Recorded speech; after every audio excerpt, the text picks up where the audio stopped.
नमस्कार, मैं हिमांशु और आप देख रहे हैं टारगेट विथ हिमांशु। यूपी और नई शिक्षक भर्ती के लिए हम लोग अंग्रेजी प्रतिदिन पढ़ते हैं। यह 8वीं वीडियो है। इसके पहले मैंने 7 वीडियो जो 69,000 शिक्षक भर्ती के दौरान नोट बनाया था, जिससे तैयारी करने के बाद आप भी इंग्लिश में 10 में से कम 8 मार्क्स पाएंगे। उसी नोट के साथ हम प्रतिदिन वीडियो बनाते हैं। तो हमने इसके पहले आर्टिकल्स और नाउन 2 चैप्टर्स कंप्लीट कर दिए हैं। कुछ अगर रूल्स छोटे होंगे तो उसको आगे हम अभी कवर करेंगे। अगर आप शिक्षक भर्ती या यूपीटेट की तैयारी कर रहे हैं तो काइंडली सब्सक्राइब कर लीजिए चैनल को, क्योंकि हम रोज़ आपके लिए हेल्पफुल वीडियो लाया करते हैं। आज प्रोनाउन पर हम चर्चा करेंगे। किसी भी एक वाक्य में हम सबसे पहले नाउन को यूज़ करते हैं। जैसे मैंने कहा राम मेरा दोस्त है, तो राम इज़ माई फ्रेंड। लेकिन जब हम सेकंड टाइम या थर्ड टाइम उसी राम की बात करेंगे तो हम राम ना कहकर उसके बदले दूसरा कोई शब्द यूज करते हैं। हिंदी में हम वह यूज करते हैं। जैसे मैंने कहा राम मेरा दोस्त है, वह एक अच्छा लड़का है, तो यही वह शब्द सर्वनाम यानी कि इंग्लिश में प्रोनाउन कहा जाता है।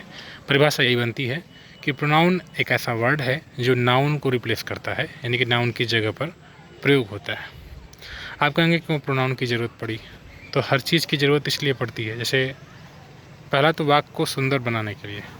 जैसे हिंदी में आपने अलंकार भी पढ़ा होगा, तो अलंकार भी आप प्रयोग करते हैं तो वो वाक्य को सुंदर बना देता है। तो एक प्रकार से प्रोनाउन भी एक नाउन को बार बार रिपीट ना करना पड़े। अब सपोज करिए अगर प्रोनाउन ना होता तो आप कैसे कहते नाउन को? मेरे पास एक कुत्ता है, कुत्ता वफादार है, कुत्ता घर में रहता है, कुत्ता दूध पीता है, कुत्ता दूसरे जानवरों को घर में नहीं आने देता है। तो आप बार बार कुत्ता कुत्ता कुत्ता कर रहे हैं, नाउन को रिपीट कर रहे हैं। इसी चीज़ को एवॉइड करने के लिए, इसी चीज़ को न कहना पड़े, हम प्रोनाउन का यूज़ करते हैं। ठीक है। अब अगर यही चीज़ आप प्रोनाउन के बेस पे कहेंगे तो मेरे घर में एक कुत्ता है, वह घर की रखवाली करता है और वह दूध भी पीता है, तो ये ज़्यादा बेहतर लग रहा है ना। तो यही चीज़ हो गई प्रोनाउन। यही आपको क्लियर हो गया प्रोनाउन क्या है, क्यों इसका प्रयोग किया जाता है। अब जैसे इन्होंने एक एग्जाम्पल लिखा है, सीता मेरी फ्रेंड है और वह मेरी क्लास में पढ़ती है और वह आज एब्सेंट है। यहाँ पर 2 बार सी जो इन्होंने यूज़ किया है, ये एक्चुअली सीता की जगह पर यूज़ हुआ है। ठीक है, सीता के लिए यूज हो रहा है, इसलिए एक प्रोनाउन है। ठीक है, तो आई थिंक प्रोनाउन आपको क्लियर हो गया होगा। कई प्रकार के प्रोनाउन होते हैं, सबसे इम्पोर्टेंट पर्सनल होता है। अन्य प्रोनाउन से प्रश्न उतने ज़्यादा नहीं पूछे जाते हैं, लेकिन मैं आपको सब बताऊँगा ज़रूर कि अगर कभी एग्जामिनर का मूड घूम जाए और वो आपसे पूछ दे रिफ्लेक्सिव प्रोनाउन क्या है, कोई एग्जाम्पल दे दे कि इसमें से कौन सा है। वैसे कुछ से पूछे जाते हैं, तो ये आपके लिए जानना बहुत ज़रूरी है। पॉजेसिव, एडजेक्टिव, पॉजेसिव प्रोनाउन, अभी एक ही परीक्षा में पूछा था पॉजेसिव प्रोनाउन कौन सा है, तो आपको ये जानना ज़रूरी है। इसलिए हम सारे प्रोनाउन को बारी बारी से पढ़ेंगे। सबसे इम्पोर्टेंट पर्सनल है। यहाँ पर मैंने पहले ही इसकी बात की है। पर्सनल एक्चुअली क्या होता है कि किसी व्यक्ति के लिए प्रयोग किया जाता है। ठीक है, मतलब पर्सनल प्रोनाउन। अब जैसे नाउन तो निजी वस्तु भी हो सकता है, चाक हो सकता है, मोबाइल हो सकता है, पेड़ हो सकता है। हालांकि पेड़ सजीव है, लेकिन अन्य कई चीज़ें जैसे मोबाइल हो गई, आपकी बाइक हो गई, शर्ट पैंट, कुछ भी जो निर्जीव है, उसके लिए भी तो आप कभी न कभी कोई प्रोनाउन यूज़ करते हैं। तो उसकी बात हम नहीं कर रहे हैं, हम सिर्फ ऐसे नाउन की बात कर रहे हैं जो सजीव है, जो मनुष्य की बात करते हैं। तो मनुष्य जाति के लिए जो यूज़ होता है बेसिकली वो पर्सनल प्रोनाउन होता है। ठीक है, जैसा कि यहाँ पर लिखा हुआ है पर्सनल प्रोनाउन। ठीक है, और इन्होंने पहले लिखा भी है रिलेटिंग टू पर्सन, व्यक्ति से संबंधित है। और ये 3 प्रकार का होता है, फर्स्ट पर्सन, सेकंड पर्सन और थर्ड पर्सन। अच्छा, आपसे एग्जाम में डायरेक्टली पूछा जाएगा कौन सा सेकंड पर्सन प्रोनाउन है। तो देखिए, जैसे first person, second person, third person को समझने या याद करने का एक तरीका जान लीजिए। फर्स्ट पर्सन का मतलब होता है नाउन स्वयं की बात करता है। ठीक है, फर्स्ट पर्सन में नाउन स्वयं की बात करता है। सेकंड पर्सन में जो सामने होता है उसकी बात करता है। जैसे अगर आप शादी विवाह में, इसको आप इस तरह से याद करिए कि शादी विवाह में अगर आप जाते हैं निमंत्रण में, तो सबसे पहले आप जब बफर सिस्टम में खाने पहुंचते हैं तो पहले अपने लिए व्यवस्था बनाते हैं कि सबसे पहले मुझे मिले। ठीक, तो प्रायोरिटी कौन है? आप खुद हैं, अपने लिए। तो जब अपनी बात होती है तो फर्स्ट पर्सन। अगर आप 3-4 लोगों के ग्रुप में हैं तो फिर आप सभी लोग अपने समूह की बात करेंगे कि हम सभी लोग को जल्दी से खाना मिले। ठीक है, जब आप अपनी थाली में कुछ पा जाते हैं, खा पी लेते हैं, खाने पीने को पा जाते हैं, तो सामने वाले की थाली देते हैं, यानी जो आपका दोस्त है, सेकंड पर्सन। ठीक, तो जब आप स्वयं संतुष्ट हो जाते हैं तो दोस्त को देखते हैं सामने, ऐसा बेसिकली आप करते हैं मन में। ठीक, ऐसा होता है। बच्चों की बात कर रहा हूँ, अगर आप सीनियर हैं तो हो सकता है प्रायोरिटी बदल जाए, लेकिन ऐसा होता है कि अपने को प्राथमिकता दी जाती है। उसके बाद जो आपके सामने है वो सेकंड पर्सन, यानी कि मेरे सामने कौन है, आप लोग हैं जो वीडियो देख रहे हैं, तो तुम यानी यू, तो ये हो गया सेकंड पर्सन। ठीक, यानी कि जिससे बात कही जाए, जो स्वयं होता है वो फर्स्ट पर्सन, और जिससे बात कही जाए वो थर्ड पर्सन। और अगर मान लीजिए दोनों लोग संतुष्ट हो जाते हैं तो कुछ लोग किसी तीसरे की बात करते हैं। कोई तीसरा व्यक्ति रास्ते में मिलता है, अरे भाई खाना ना खाए, जाके वहाँ पे खाना खा लो, तो वो तीसरा हो गया जो उपस्थित ही ना हो। जैसे हम और आप हैं तो ये फर्स्ट, मैं खुद अपने लिए फर्स्ट पर्सन यूज़ करूँगा, आपके लिए सेकंड, और थर्ड पर्सन वो हो गया जैसे महात्मा गांधी, वो बहुत महान नेता थे भारत के। ठीक है, वो लोग कहते हैं कि उन्होंने भगत सिंह को फांसी बचाने में कोई योगदान नहीं दिया या कोई प्रयास नहीं किया, लेकिन अगर अच्छे अच्छे इतिहासकारों को पढ़ेंगे तो आपको ये लगेगा कि बहुत प्रयास किया उन्होंने। किसने? महात्मा गांधी ने। उन प्रयासों को आपको जानने की ज़रूरत है, तब आपको समझ में आएगा, है ना। तो चलिए, ये तो मैं किसकी बात कर रहा हूँ, महात्मा गांधी की, लेकिन मैंने महात्मा गांधी का नाम 1-2 बार लिया, वह मैंने संबोधित किया, यही काम है इनका। ठीक, तो थर्ड पर्सन है, क्योंकि वो यहाँ पर मौजूद नहीं है हम लोग के बीच, तो वो थर्ड पर्सन हो गए। तो थर्ड पर्सन के अंतर्गत वही आता है, ही आता है, सी आता है, यानी कि लड़का हो या लड़की हो, ही के लिए ही पुरुष के लिए, सी स्त्री के लिए। कभी कभी जेंडर नहीं आइडेंटिफाई कर पाते हैं तो इट लगा देते हैं, और ग्रुप में कई लोग जा रहे हैं तो उनके लिए दे। तो ये आपका फर्स्ट, सेकंड और थर्ड हो गया। लेकिन इनके भी अलग अलग रूप होते हैं। जैसे अगर आपको शादी में जाना है तो शादी में अगर आप जाएंगे तो आपका पहनावा उसकी पोजीशन, उसकी जगह के अनुसार हो जाएगा। अगर आप विद्यालय में पढ़ाने जाएंगे शिक्षक के रूप में तो आपका पहनावा अलग हो जाएगा। आप अंदर से वही हैं, लेकिन आपके रूप बदल जाएंगे। अब अगर आप दूल्हा बन रहे हैं तो दूल्हे का एक अलग कपड़ा पहनेंगे। अब दूल्हा वाला कपड़ा पहनकर अगर आप स्कूल में एक दिन चले जाएंगे तो हंसी के पात्र बन जाएंगे।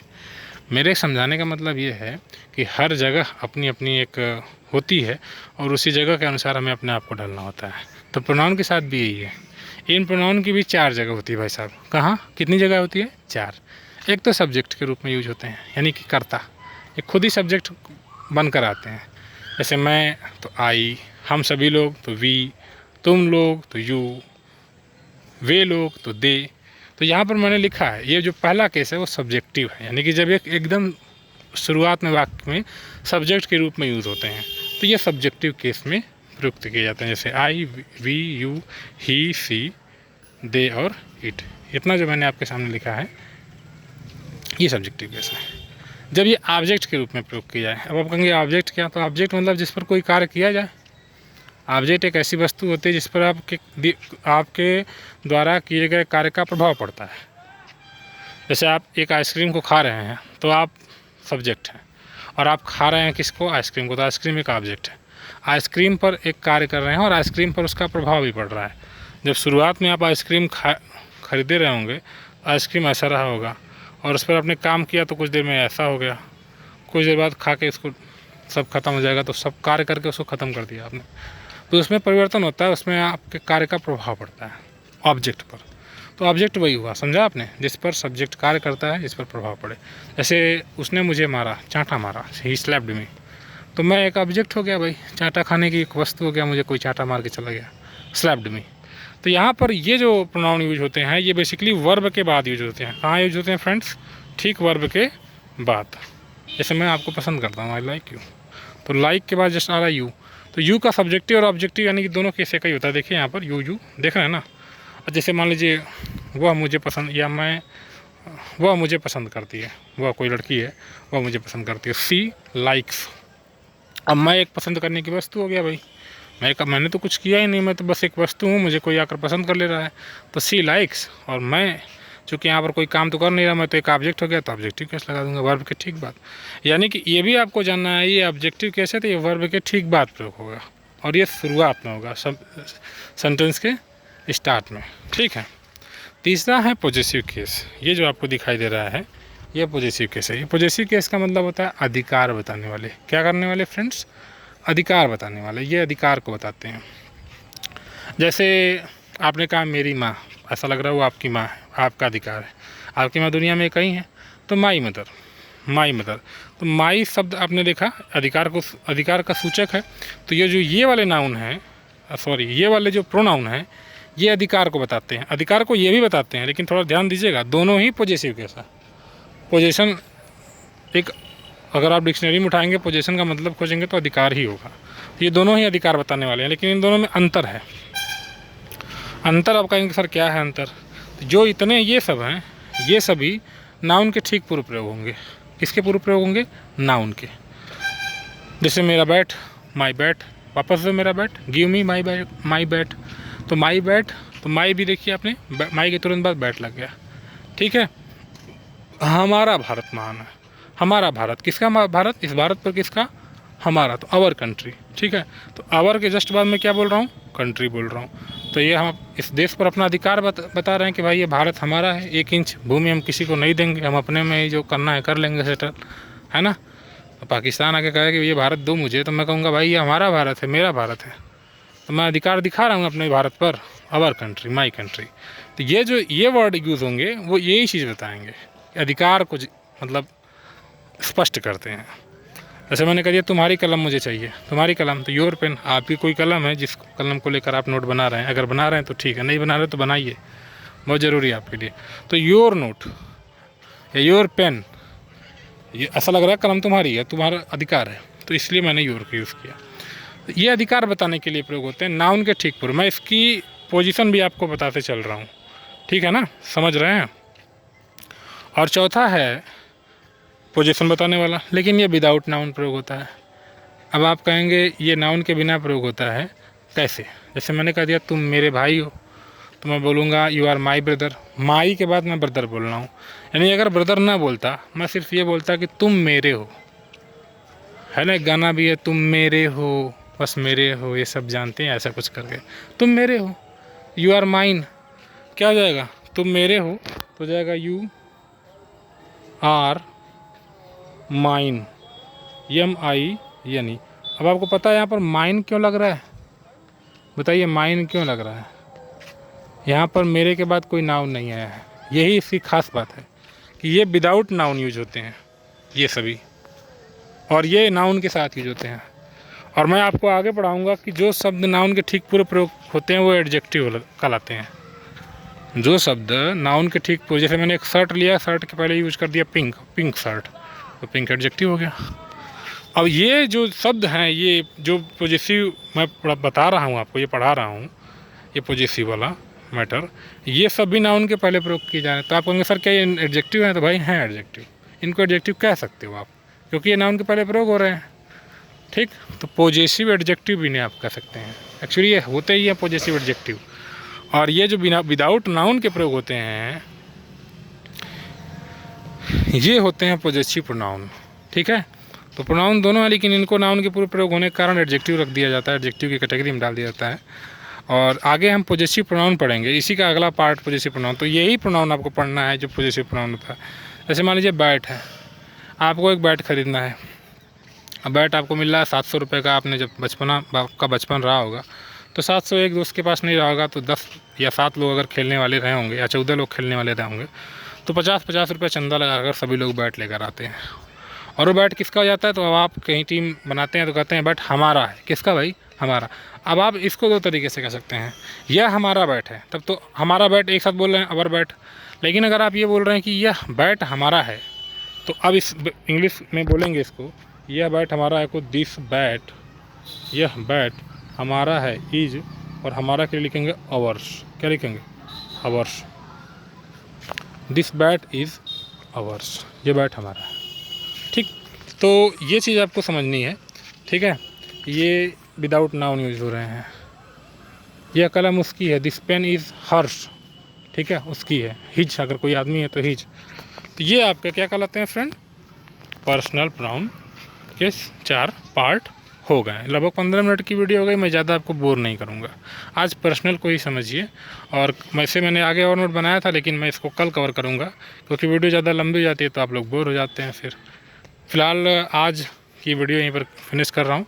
कैसी लगी ज़रूर बताइएगा। आपको समझ में आया कि नहीं पर्सनल प्रोनाउन? ये बड़ा इंपॉर्टेंट है, इसीलिए मैंने इस पर ज़्यादा टाइम दिया आपको, ठीक है। पर्सनल प्रोनाउन से प्रश्न आते हैं हर बार, तो ये समझ में आया या नहीं आया आप ज़रूर बताइएगा। कोई प्रॉब्लम है किसी चीज़ को समझने में तो आप हमसे कमेंट के माध्यम से पूछिए, और काइंडली चैनल को सब्सक्राइब करिए। इस वीडियो का एम है कम से कम 1000 व्यूज़, 100 लाइक्स, ये मेरा टारगेट है।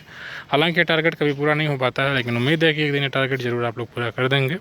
तो इस केस जो मैंने अभी आपके सामने लिखा है इसको याद भी कर लीजिएगा, बहुत ज़रूरी है। I me my mine, we us our ours, you you your yours, he him his his, she her her hers, he him his his, they them their their, they them their theirs, it it it's.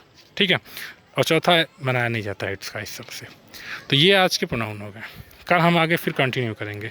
जैसे ही 1000 views आ जाएगा हम तुरंत अगली video upload कर देंगे। Depend करता है आप पर, अगर नहीं आएगा तो फिर अगले दिन हम 6 बजे 7 बजे करीब वीडियो अपलोड करेंगे। तो एक्सपेक्टेशन आपसे है कि आप शेयर करेंगे।